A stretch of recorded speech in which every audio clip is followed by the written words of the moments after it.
Hola grupo, ¿qué tal? Buenas noches. Espero que se encuentren muy bien en este día. Siguiendo con las indicaciones de nuestra universidad, aquí está el video de nuestra sesión del miércoles 1 de abril de este año. Si recuerdan, estamos en el último capítulo de los que nos corresponde abordar para nuestro curso y es en torno a la relación entre psicólogo y persona que atiende, específicamente en un contexto terapéutico, es como lo hemos abordado. Les explicaba en el video anterior que no significa que otras relaciones, otras interacciones entre psicólogo y persona que lo consulta no sean pues un espacio en el que se pueda llevar a cabo violaciones éticas. Como les comentaba, me quise enfocar más en la relación terapéutica en razón de que en muchos contextos esta relación se lleva a cabo de una manera privada, donde no hay una institución que esté regulando necesariamente esta interacción. Les mencionaba en un aspecto laboral, por ejemplo, pues generalmente va a ser en una empresa o en alguna institución donde se lleve a cabo, sea empresa pública o privada, pero al final hay una institución que está regulando. Si lo vemos en un ámbito educativo, de igual manera, siempre va a haber esa parte de observancia. En un contexto social, pues también va a haber una institución que respalde o que esté al pendiente de esa interacción que se lleve a cabo. Y por supuesto que también en un contexto terapéutico la puede haber. Sin embargo, habrá muchos casos en donde esta práctica se lleve a cabo de manera privada, en donde el profesionista no está bajo la observancia directa de un conjunto de profesionales. Entonces, en razón de eso es que les comentaba que me quería centrar en esta interacción. Entonces habíamos visto el video anterior, todas estas cuestiones concernientes al inicio del proceso terapéutico. Ahora vamos a ver la ética en el transcurso de la relación psicológica. Una vez que ambas partes han aceptado que van a estar trabajando en un contexto terapéutico, ya que se hizo un encuadre, ya que se establecieron los lineamientos de cómo se va a trabajar, tenemos que preguntarnos o que estar al pendientes de todos estos puntos que voy a ir desglosando. En primer lugar, los objetivos de la relación terapéutica y las implicaciones éticas que va a tener esto. El texto nos dice que cada cuerpo teórico de los distintos enfoques psicoterapéuticos van a tener objetivos prioritarios, independientemente de los objetivos con los que la persona llegue, ¿no? Pero que estos objetivos pues van en función de tres grupos de manera general o se han agrupado en estas tres categorías, que va a haber un grupo de psicoterapias que se van a enfocar en la promoción de la autonomía de la persona, otras que se van a enfocar en la promoción de la armonía de la persona con su contexto social, ambiental, familiar, etcétera, y otros en la promoción de la perfección de la naturaleza humana. Y nos hace hincapié la lectura en que independientemente de que nuestro cuerpo teórico, dependiendo del enfoque con el cual estemos abordando una interacción terapéutica, independientemente de ello, que debemos tener cuidado de no estar imponiendo o, pues sí sería la palabra, de no estar imponiendo nuestros propios valores o de nuestro cuerpo teórico que nos sustenta, de no estarlos imponiendo a la persona. Obviamente la persona llegará con su propio esquema de valores éticos y morales y que hay que tener cuidado en esa parte, ¿no? Tenemos que respetar los valores con los que la persona llegue, aunque también hay sus respectivas consideraciones, como veremos en un punto más adelante, ¿no? Eh, y también punto aparte, ya derivado pues de la experiencia, pues recordar que estos objetivos terapéuticos y las implicaciones éticas que ellos tengan, siempre los va a poner la persona y que con ellos tenemos que trabajar.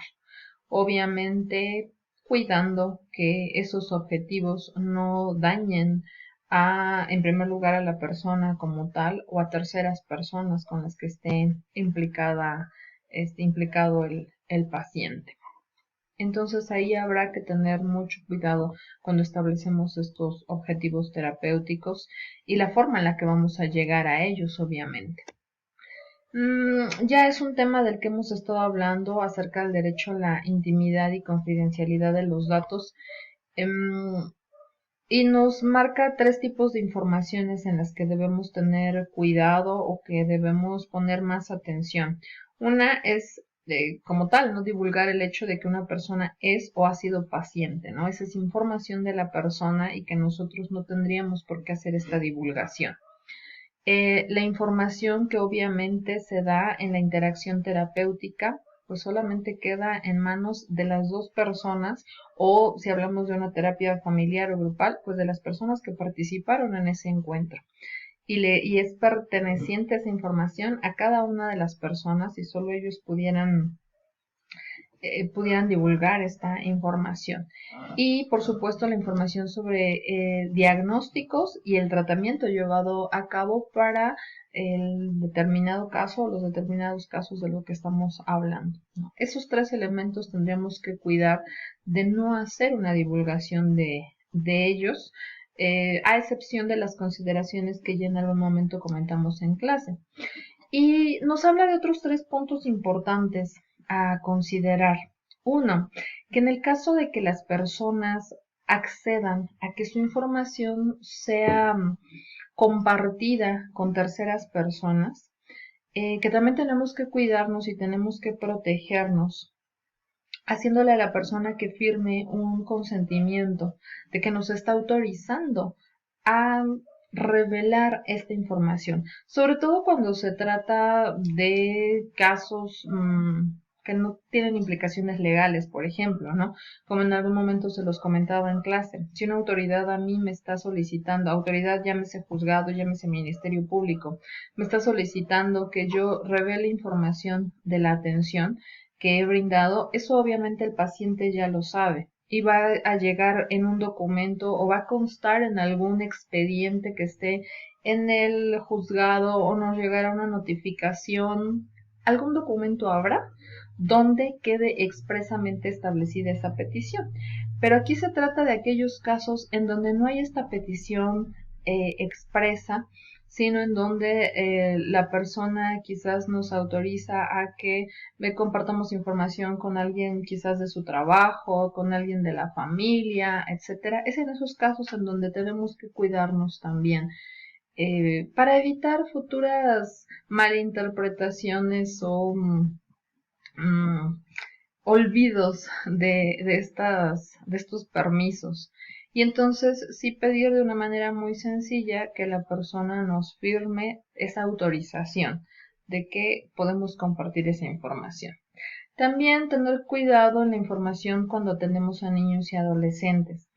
Cuando ya el texto nos habla que de un niño o ya preadolescente de una edad de 12 años para arriba, pues ya debemos tener precaución en la información que compartimos con sus padres. Yo diría que desde el momento en el que un niño tiene ya un poco más la conciencia de este concepto de confidencialidad, de privacidad, de intimidad, que desde ese momento pudiéramos tener cuidado.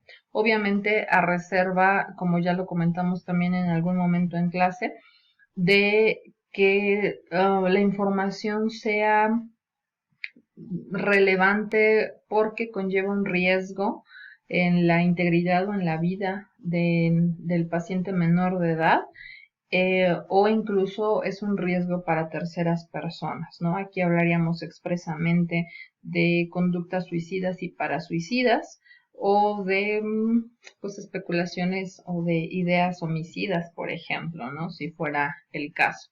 Entonces, esto tiene que quedar perfectamente claro tanto con los padres como con el menor de edad que estemos atendiendo y que ambas partes tengan perfectamente entendido bajo qué circunstancias y cómo operaría ahí la confidencialidad de la información de quien estamos atendiendo. Incluso también que nos lo firmaran por escrito, en este caso los papás. Y el otro elemento del que nos habla la lectura es el acceso del paciente a sus propios datos. ¿A qué sí puede tener acceso y a qué información no se considera que sería propicio que tuviera acceso?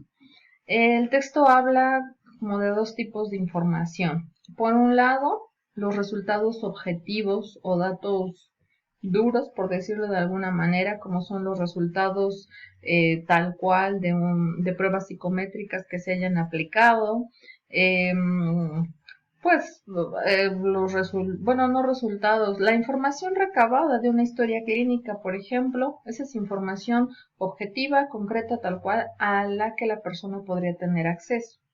¿A qué información no podría tener acceso? Aquellas notas personales del terapeuta, hipótesis que empieza o que empezamos a hacer desde que estamos atendiendo a alguien, comentarios también personales, que esa es información ya propiamente del terapeuta, no de la persona, sino del terapeuta. Y eso también quizás vale la pena que lo especifiquemos en un momento dado, eh, ya que efectivamente la persona tiene derecho a su propia información, pero sí hacer esta distinción de cuál es su información y cuál es información ya del terapeuta. Entonces nos habla de esas puntualizaciones. También nos pone énfasis acerca del cuidado de la transferencia y la contratransferencia. Un error aquí en la diapositiva dice de la dependencia y de la contratransferencia, es de la transferencia y de la contratransferencia. Lo corrijo cuando se los envíe. La transferencia, ya sabemos, son aquellos afectos que el paciente deposita en su terapeuta. La contratransferencia hace referencia a los afectos que el terapeuta deposita en su paciente, ¿no? Que los experimenta y que se le van depositando. Nos centramos más aquí en la parte de la contratransferencia porque es la responsabilidad del terapeuta atender eso, ¿no? Donde nos puede llevar a distorsionar la percepción, a llevar a la acción aquellos deseos eróticos o socioafectivos que puedan resultar y a tener una actitud proteccionista para con el paciente. Pensaríamos que los afectos que peores consecuencias pudieran tener son los afectos negativos, como el que le caiga mal, el que sienta rechazo, etcétera, ¿no? Sin embargo, a los que le tenemos que poner más atención es a los afectos positivos. Digo, a los otros también, por supuesto, pero los afectos positivos pudieran ser incluso más dañinos, porque justamente son los que nos llevan a estos tres elementos de los que nos habla el texto y que obviamente en ningún momento ayudan al crecimiento o al logro de los objetivos del paciente. Nos habla también de si debemos tener neutralidad ante los valores éticos del paciente. Pues no, cuando nos habla de violaciones flagrantes de la dignidad y derechos de terceras personas y que nos pueden estar pues llevando a estar en riesgo de complicidad, ¿no? Aquellos en donde pues ya es una violación abierta a estos derechos, donde se han cometido delitos incluso, o está por cometerse delitos. Y el otro punto que aborda, ¿no? El psicólogo que se desequilibra repentinamente. Aquí nos remitiríamos, por ejemplo, a hablar de casos en donde el psicólogo presenta el síndrome de burnout, ¿no? Y que debe tener conciencia de ello, o quizás sus colegas o el mismo paciente, pues estar señalando cuando algo así esté sucediendo y pues debemos tener esa conciencia para hacer la canalización pertinente. Bien, grupo, pues solamente nos falta un último tema. Ustedes ya estarán haciendo sus actividades pertinentes. Gracias.